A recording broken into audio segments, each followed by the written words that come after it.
दोस्तों, हम सभी जानते हैं कि वर्तमान समय में जैविक कृषि की कितनी महत्ता है। वर्षों से हमने पैदावार बढ़ाने के लिए अपनी मिट्टी में प्रचुर मात्रा में रासायनिक खादों, खरपतवारों व कीटनाशकों आदि का उपयोग किया, जिससे पैदावार तो बढ़ी, परंतु साथ ही मृदा संरचना व मृदा उर्वरकता भी कम हुई। इसी के साथ मृदा में उपस्थित रसायन फसल के सेवन से हमारे शरीर में प्रवेश करते हैं। इसीलिए किसान भाइयों को आधुनिक दौर में जैविक कृषि करना अत्यंत महत्वपूर्ण हो गया है। तो आइए इसी संदर्भ में जैविक कृषि में बीजों को कैसे स्वस्थ रखा जाए, इस विषय पर बात की जाए। फसल तभी अच्छी होगी जब बीज स्वस्थ रहेगा।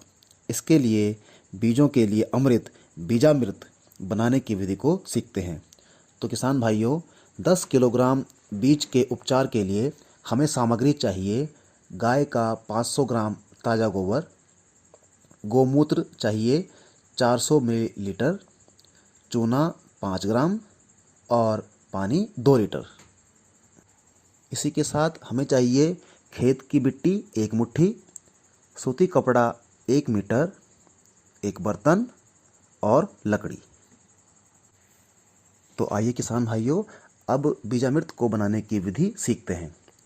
सबसे पहले 400 ग्राम गोबर को सूती कपड़े में बांधिए। अब इस सूती कपड़े को 2 लीटर पानी में रात भर भिगोइए। इसके बाद 5 ग्राम चूने को थोड़े पानी के साथ अलग बर्तन में भिगोइए। दूसरे दिन भिगे हुए गोबर से अर्क यानी कि रस निकालिए। इस अर्क में 100 ग्राम ताज़ा गोबर, 400 मिलीलीटर गोमूत्र, खेत की मिट्टी व चूना मिलाएं। अब इस मिश्रण को लकड़ी से हिलाएं और इस तरह से आपका बीजामृत तैयार हो जाएगा। इस बात का ध्यान रखना है किसान भाइयों कि बीजामृत को बनाने के 48 घंटे के अंदर उपयोग में लाना है।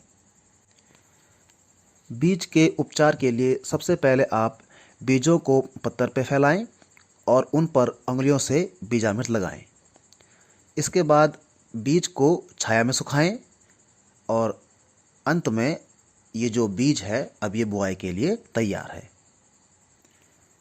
तो किसान भाइयों, उम्मीद करता हूँ कि बीजामृत बनाना आपने सीख लिया होगा और आप भी इस जैविक कृषि की इस विधि को अपनाएंगे, जिससे कि हमारी मिट्टी स्वस्थ रहे और हमारा स्वास्थ्य भी स्वस्थ रहे। धन्यवाद। जय हिंद, जय भारत।